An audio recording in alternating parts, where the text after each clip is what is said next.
আসসালামু আলাইকুম রহমতুল্লাহ। কোয়েল পাখিগুলো মারা যাচ্ছে, 2 4টা 10টা 20টা করে মারা যাচ্ছে। যে সিমটম গুলো আমি দেখেছি সেটা হচ্ছে পাখিগুলো দুর্বল আছে, যার জন্য বুড়ার অবস্থায় পাখিকে সমস্ত দিক থেকে খেয়াল রেখে পাখিকে স্ট্রং শক্তিশালী রাখতে হয়, তাহলে সেটা সমস্যা হয় না। আসলে বুড়ার ম্যানেজমেন্টটা আমার এই মেডিসিনটা দেওয়ার একটু ঘাটতি ছিল, কারণ অনেকটা বাচ্চা বের হয়েছে, সেই সময় সময়ও ছিল না। তো যাই হোক, এই বাচ্চাটা পাখি দুর্বল হলে কিন্তু পাখি মারা যাবে। পাখি দুর্বল যখন হয়, শরীরে যখন শক্তি থাকে না, রোগ প্রতিরোধ ক্ষমতা কম যখন থাকে, তখন পাখি কিন্তু এক স্থান থেকে আরেক স্থানে নড়াচড়া করে না। দুর্বল, উনি হাঁটবেন কিভাবে, চলবেন কিভাবে, খাবে কিভাবে, পানি খাবে কিভাবে, যার কারণে আরো বেশি দুর্বল হয়ে যায়। ওই দুর্বল পাখি আস্তে আস্তে মারা যায়।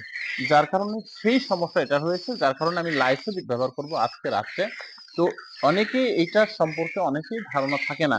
লাইসোবিট যদিও দাম হয়, ছোট প্যাকেট নেবেন, কিন্তু এই লাইসোবিট বুডার চলাকালীন অবস্থায় বুডারের মেডিসিনের সঙ্গেও দেবেন, প্রথম পর্যায়ে মেডিসিন লাইসোবিটটা সেবন করাবেন।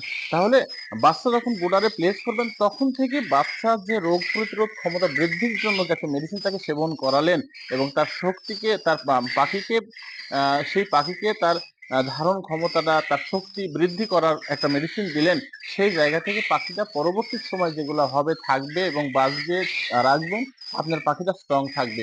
এই লাইসোবিটটা আপনাকে এই জন্য সেবন করাতে হবে। আসসালামু আলাইকুম।